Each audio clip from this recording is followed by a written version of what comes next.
Guys, നിങ്ങളിപ്പോൾ കാണുന്നത് നമ്മുടെ ലിയോനാടാ. ചെക്കൻ്റെ അവിടെ എടുക്കാണ്, വേറെ ഒന്നല്ല. ഇപ്പൊ കണ്ടില്ലേ, അതാണ് സംഭവം. അത് നെബുലൈസറിന്റെ വയർ അവൻ കടിച്ച് പൊളിച്ചിട്ടാ, 2 കഷ്ണാക്കി വന്നു. കാണുമ്പോൾ തന്നെ ഫീലായി. എന്ന് വെച്ച് കഴിഞ്ഞാൽ നമ്മളിത് കാണുന്നത് ആദ്യം കണ്ടിരുന്നു, പിന്നെ വീട്ടിലൊരു ആവശ്യം വന്നപ്പോൾ ഇത് വർക്ക് ചെയ്യാൻ പറ്റാത്തൊരവസ്ഥ ആയപ്പോൾ എന്താ ചെയ്യുക, ഒന്നറിയാത്ത പോലെ അവൾക്ക് എടുക്കണുണ്ട് അവിടെ. അയ്യോ പാവട്ടാ, ഒന്നും അറിഞ്ഞില്ല.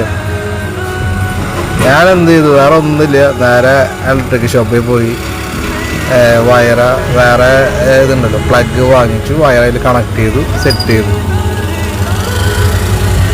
ഓണാക്കിയിട്ടാണ്. ഇതിൻ്റെ പേരിൽ അവനെ ചീത്ത പറയാൻ ഒന്നിനും നിന്നില്ലട്ടാ, പാവം. എന്താ ചെയ്യുക, ഇതൊക്കെ നമുക്ക് ചെയ്യുന്ന കാര്യങ്ങളാണല്ലോ. അങ്ങനെ അത് സെറ്റാക്കി ഇതാ വർക്ക് ചെയ്യുന്നു. ഇതാണ് നമ്മുടെ ലീഗുഡൻ്റെ പുതിയ വിശേഷം. ബായ്.